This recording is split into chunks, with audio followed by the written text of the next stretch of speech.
Okay, this story is written by NHA. While back in Laos, my mother-in-law was still a kid around the age of 11. She and some of her cousins around the same age went to the farm to sleep there for the night till they finished whatever they were doing in the garden. They went to the farm in the morning, and when they reached the farm, it was already in the afternoon, around 4 to 5 p.m. There were 4 girls, including my mother-in-law, and 2 boys, the older cousin. The 2 brothers were a bit older. They were around 15-year-old, and the other was around 14. On that night, they cooked, had dinner, and prepared for the next morning. My mother-in-law and her girl cousins went to get some wood to make fire just in case they might need to make more fire during the night. It was getting late. My mother-in-law and the cousins were still not asleep yet. They all were just sitting on the bed and listening to the rain. Luckily, my mother-in-law's cousin's hut was built just like a house, with a door and also strong wood instead of leaves. They made the fire in the middle of the farm hut, and they all decided to go and sit around the fire. Mother-in-law told me that she noticed her cousins hadn't been moving around or talking.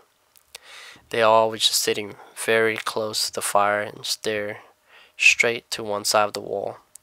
She then turned and looked at the wall. She was shocked and scared. She just couldn't talk or turn and look at her cousin. What they saw made them all speechless. On the wall, it had a hole about a quarter of a person's face.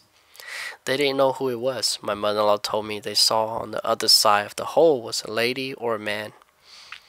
They didn't even know if it was a male or a female because it was covered in blood and some green rotten thing.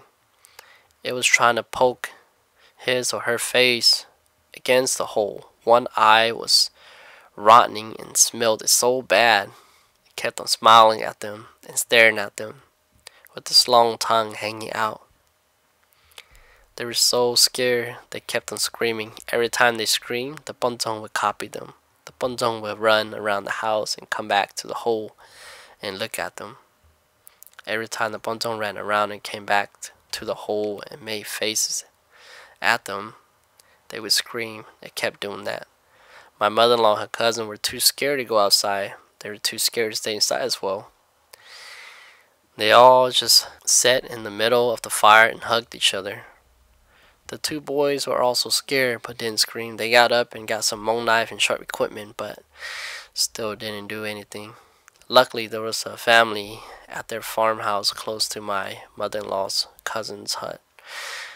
The next door neighbor at the farm heard them scream and yelling. He told his wife to stay with the kids, and he was going to check it out. Then he got his gun and ran to where they were.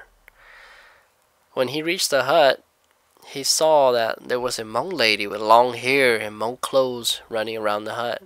He let out 2 shots, and the Bonzong ran away with a scream. Then he called out to my mother-in-law and them, "Come on right now, and let's go before that dog comes back." They all were so scared, they just opened the door and ran straight to him. They all ran back with him to his hut. The next day, they went and checked, and all they saw was just a trail of those rotten water from her. She must have gotten shot, and the trail went from the house down to the edge of the forest. Okay, so hope y'all enjoy it. Written by NHA.